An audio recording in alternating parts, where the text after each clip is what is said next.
Me gustaría que también nos platicaras un poquito este contraste que tú encontraste entre estudiar en México, porque tú tienes, como dijiste, hasta una maestría. Entonces, siento que aquí en México es como, voy a estudiar para ganar más. Y realmente es que no es así. O sea, si eres bueno en algo, no ocupas ni la maestría. Y me estabas comentando antes de iniciar que en Australia casi muy poca gente estudia en la universidad. Eso sí, no, pues no sabía como tal. Me gustaría que me platicaras un poco cómo es la educación ahí en Australia, porque tú también te dedicas un poco a ese sector. Exactamente, estoy súper empapada de la industria de la educación en Australia. Y pues justo lo que te decía un poquito antes de empezar el programa es que fue un choque cultural para mí darme cuenta que pues Australia no es como México en el sentido de la educación, o sea, es un país, tú llegas y lo ves tan avanzado, la gente es tan civil, hay reglas por todos lados, incluso acá lo conocemos como nanny state, o sea, como el estado niñera, porque de verdad te tienen que decir todo, estaciónate aquí si te pasas un centímetro, o sea, es muy estricto, ¿no? Pero tú ves a la gente súper relajada y, o sea, del policía de, ay, mira, sí, qué mal, pero pues te voy a poner tu multa, ¿no? De todos modos. Entonces, o sea, te lo dicen con una bella sonrisa. Sí. Y tú dices, pero ¿cómo es posible, no? O sea, ¿cómo es posible que un estado con tantas regulaciones, con tanta infraestructura, avances en tecnología y demás, pues no tenga posgrados, no tengan, o sea, la gente no estudie o no destine su dinero en eso, ¿no? Entonces, la primera cuestión que yo creo que es muy importante resaltar y la diferencia con México es que aquí los sueldos, o sea, los salarios no Ujú. están dados con base en el grado académico. Hay lugares donde sí te los reconocen. Obviamente, por ejemplo, un abogado sí necesita ir a la universidad, ¿no? O sea, no puede tener un conocimiento técnico porque no es técnico, es un Sí. conocimiento totalmente mental, ¿no? O sea, se genera en el cerebro y es hablado, discursivo y punto. En cambio, un carpintero aquí puede ganar lo mismo que un abogado. ¿Por qué? Porque su trabajo es físico, es totalmente físico y el desgaste físico se valora al mismo nivel que se valora el pensamiento crítico, estrategia, de lo que tú quieras llamarle a un profesionista, ¿no? Entonces, ese para mí fue lo primero que fue como, wow, ¿no? O sea, saber cuánto ganan los policías acá, cuánto ganan los de construcción, los albañiles. Yo decía, ¿cómo? No, o sea, pero Sí. ¿qué? ¿Qué? No sé, por darte un ejemplo, un albañil puede ganar $60 la hora.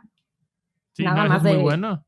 es impresionante, o sea, impresionante. Yo para mí decía, es que esto nunca va a pasar en México, o sea, ¿cuándo vas a ver tú que el trabajo fuerte, o sea, físico, sea tan bien pagado? Porque en México todavía creo que se valora un poco más, como dices, tienes que estudiar para ser alguien, Ujú. ¿no? O sea, es como la universidad es tu medio para poder a lo mejor pasar de un nivel socioeconómico a otro. En algunos casos se da, yo sí te Sí. puedo decir que en mi caso sí la universidad me ayudó a dar ese brinco por muchas cuestiones, pero en la mayoría de los casos, pues tú lo ves estadísticamente, no, a tener una licenciatura en México no necesariamente va a hacer que cambie tu estilo de vida, ¿no? Así Ujú.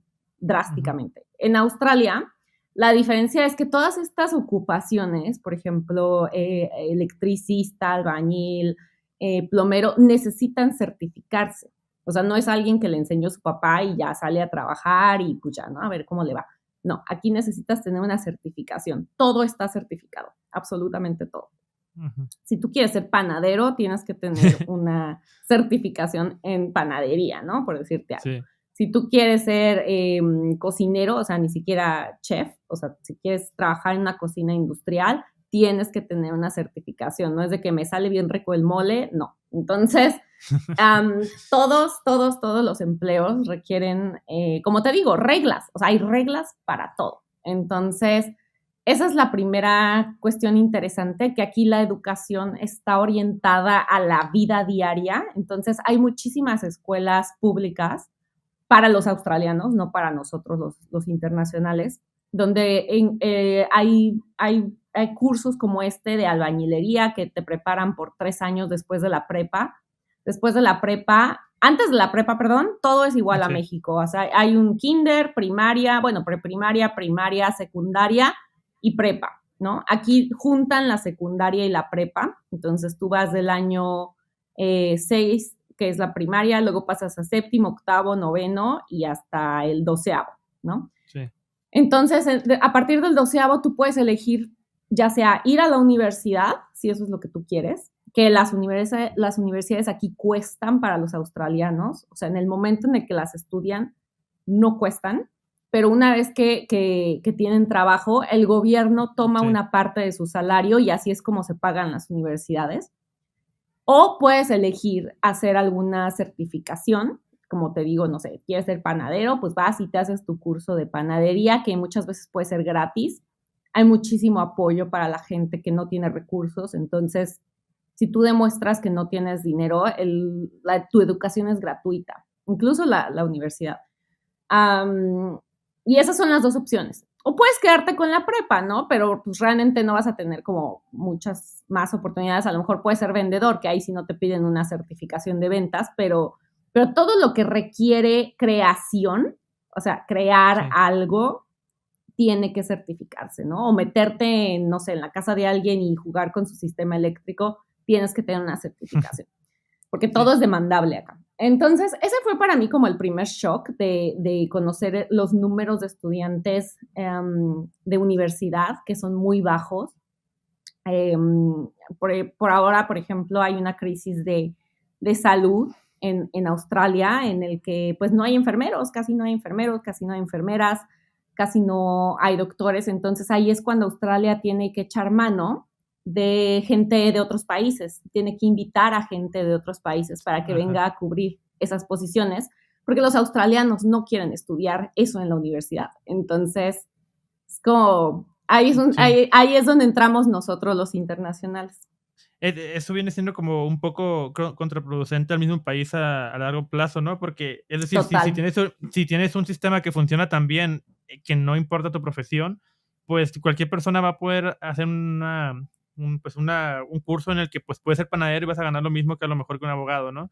Es algo que lo he analizado mucho y digo, pues realmente cualquier persona puede vivir bien sin estudiar nada. Sí, es bien importante esto porque al final, o sea, Australia es un país muy nuevo, es un país que fue pues colonizado, o sea, fue colonizado por la Gran Bretaña y lleva muy poco tiempo de ser un país ni siquiera independiente, simplemente moderno, si lo quieres ver así. Antes de 1778 eran tribus aborígenes, cuando, por ejemplo, en 1778, pues México ya era independiente, bueno, ya estaba en camino a ser independiente, ¿no? O sea, ya había todo un sistema político, económico, social, mientras que Australia, pues apenas estaba siendo descubierto por los europeos. Entonces, pues al ser tan nuevo, obviamente existe un boom de economía, tiene muchísimos recursos, fue un país extremadamente rico en oro, tiene muchas minas, tienen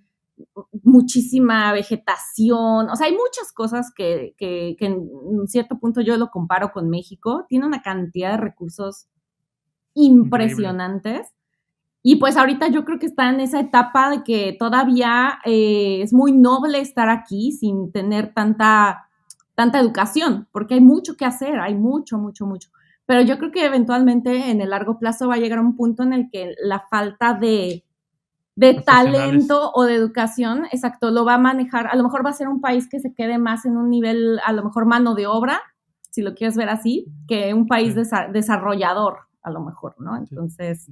Pues pasa lo mismo como Canadá, ¿no? O sea, que el estilo de vida es pues relativamente decente y no hay mano de obra primaria, ¿no? O sea, no hay mano de obra que puedan desarrollar estas estructuras porque son principales. ¿Cómo vas a construir un hospital para enfermeros si no hay albañiles? Exacto. Entonces... Allá creo que allá justo es que tienen un poco más la mentalidad norteamericana, que es, terminas la prepa y te vas a la universidad, o sea, no hay de otra, es como universidad o nada. Y aquí justamente existe ese puente, yo le llamo, entre la preparatoria y la universidad, que muchas veces los chicos deciden irse a hacer un curso de panadería, están 5 o 6 años haciendo panes, guardan dinero y después deciden estudiarse una licenciatura en, no sé, mercadotecnia, ¿no? A lo mejor ya ahora sí hacen lo que les gustaría haber hecho en la universidad, pero no hay una prisa realmente por ir a la universidad. O sea, no es un o vas o no eres nadie. Aquí pues tú eres alguien con lo que hagas, no pasa nada a qué te dediques.